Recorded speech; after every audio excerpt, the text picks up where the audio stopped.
Hi guys, welcome to today's learning session. We are going to be talking about another interesting part of the Android user interface. It's another user interface component. It's closely related to the activity. We've been talking about the activity for a while now. We've learned about the activity in the Android Basics course. You've been interacting with the activity, you've been inflating your layout and creating views and widgets on the activity. Today we'll look into something else, something called the fragment. You've probably not encountered this before, but today we'll be learning about fragments. Yeah, if you can take go down memory lane for the activity, we've learned about how to inflate your views on the activity. You've learned about activity lifecycle callbacks. It's pretty hard, kinda, to memorize those callbacks and to, remember when each of them is called, like what is called before on pause, what is called before on start, what is called before on resume, on destroy, on create. Yeah, okay. On destroy and on create are pretty easy. They just come up. On destroy is the last thing to be called, so everybody can guess that. So yeah, it takes a while to get a hang of those lifecycle callbacks, but yeah, you just have to keep going back to the documentation every now and then. But after a while, you're going to have them in your head probably.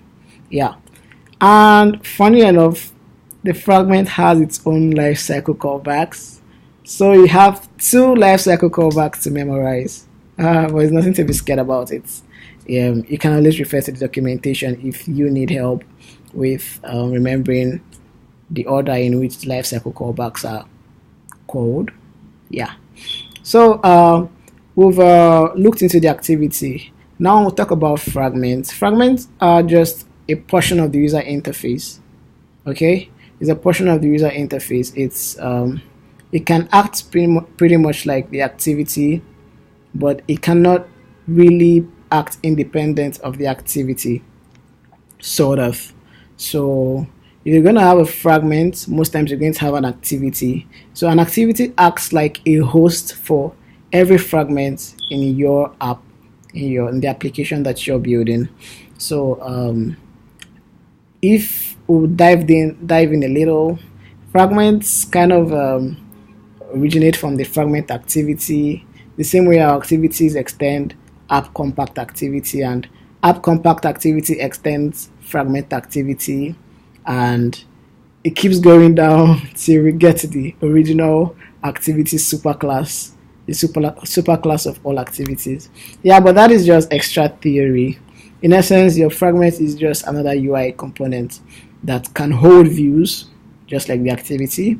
It can hold views, it can hold your widgets, and it can pop up as like a dialogue. So the dialogues that you've seen on your phones, pretty much some of them are fragments. So you can have these fragments come up whenever you need them, and they come up in a way like they interrupt your activity, and then when you perform an action on them, they disappear again. For example, you take the date picker. So you click on the button to choose dates, and this screen just pops up from nowhere, and it just covers your activity but still gives you enough room to still see your activity. Oh, sorry. And then you have the date speaker is a dialog fragment. So it's a subclass of the fragments class. So yeah, another theory. So it's just interrupts your activity. Then when you choose your date, the dialog fragments, the date speaker disappears again, and your activity comes back to the foreground and all that. So fragments have some really important advantages. A lot of people love using fragments, and they have reasons for that. So fragments are reusable, and they have their own layouts. So fragments have their own layouts, and they have their own logic. They have their own lifecycle callbacks. So this makes them kind of reusable. You can share one fragment across many activities, but then the fragment is still going to have a host, but these fragments can be used in any activity. You can inflate it there and then do stuff on the UI of the fragments. So there's also this really interesting stuff I love about fragments, is having one fragment and kind of you're passing different sets of data to the fragment. So the fragment acts as a placeholder, but then you're passing data into it, just displaying your data, but it's just one fragment that is displaying all that. So I think it takes the idea of reusability to another level. So yeah, but that's that. So fragments also help to maximize your user interface. So there's this concept, something called the master detail fragment, master detail layout, I meant to say. So it's you have like an app. Let's say you have a newsreader app. So a section of the UI is supposed to display a list of news articles, and then another section of the UI is supposed to display the detail of just one article. So what are you going to do? Are you going to make two activities for that? Are you going to make two fragments for that? Are you going to, what are you going to do? So the way that would appear on a phone and on a tablet would differ.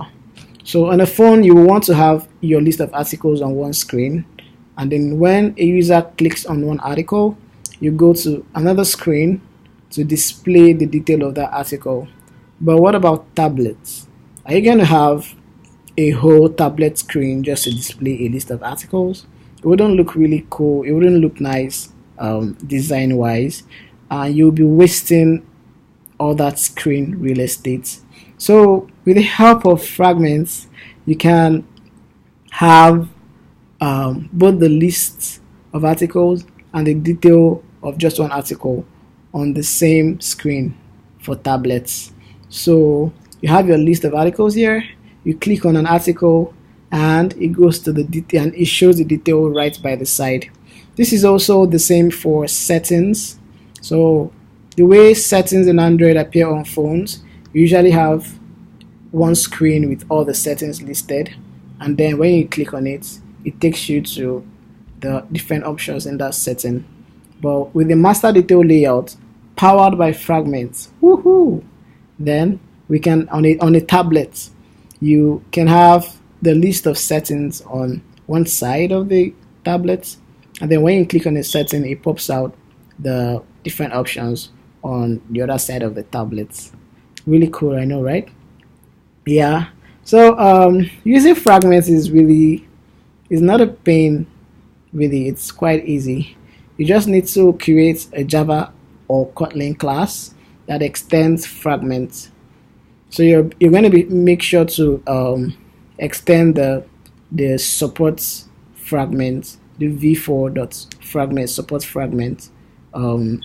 It has some backward compatibility advantages. So you create a subclass of fragments, support fragments, v4, and then you create your fragment layouts, the way you create the activity layout, so in your XML file. So you design your fragments, you add your views and your buttons and all the things you want on your fragment layout, just like the activity. Then you need to have a host for the fragment. That is an activity. Like I said earlier, an activity has to host a fragment. So in your activity, there are two ways you could do this. You could host the fragment statically, or you could host the fragment dynamically. So by statically, I mean in your activity XML, you can just have a fragment tag. You can just declare your fragments in the XML. So this is static in that one of the advantages of fragment I failed to mention earlier is the fact that you can replace it, you can add a fragment, you can remove a fragment, you can replace a fragment with another fragment. So these are really cool features of fragments, but this is only possible when you inflate your fragments dynamically. So if you inflate your fragments in XML of your activity, then you can't do the add, replace, and remove. Yeah. So you can do it in the activity in the XML of your activity, or you can do it dynamically. So if you're inflating your if you're attaching your fragments to your activity dynamically, you need to make you have some methods you need to call. You need to get the fragment transaction class and then a fragment manager, and then you just call one method, about 2-3 methods. You're going to call the add method, and then you put the layouts for your fragments in the method. And I'm not going into all the details right now, but yeah, it's just a few lines of code to do that. So when you design the layout of your fragment and you add it to your activity, then you just once you start, depending on how you want it, once you start your activity, then your fragments equally starts. And the lifecycle callbacks for your activity and fragments are almost kind of the same, but a few differences here and there. So you have onCreate in the activity. You also have similar onCreate in the fragment. But usually, I've learned something about the callbacks. So the activity starts first, okay? So your activity callback starts first, and then once it gets to onCreate, which is when things usually get attached, which is usually when most methods are called in the activity, then that is when your fragment is inflated. So yeah, so at that point your fragment has to first call onAttach. That's when it attaches to the activity, then it goes through some other lifecycle callbacks, onCreate, onActivity created, onCreate view. OnCreate view is a very important callback in a fragment. That is when it inflates the layout. So that's when it inflates the layout of the fragment, the one you created in the XML of your fragment. Yeah, so we are wrapping up now. Well, it's after adding your fragment to the activity, also when you're going back, like you're quitting your fragments, it also goes through on pause, on stop, and all those other callbacks, just like your activity. Then you have another important callback on detach. On detach is when it detaches from your activity and before your activity now gets destroyed. So fragments are really cool, they are reusable, and they make life easier in a lot of ways. It also encourages modularity, so you can separate logic for your screens. You can put some user logic in the activity. You can put general logic in the activity and then put specific logic. You shouldn't really put logic in your activities, but you should probably do that in a repository or in a view model class, advanced stuff kinda. But yeah, so you should, okay, let's call it interactions. So you can put specific user interactions in your fragment and then put some other general stuff in the activity. And this way your activity is less clogged up, and then you can use the fragments for most of the things you want to do in your app. Thanks for tuning in today, and catch you guys again. Take care.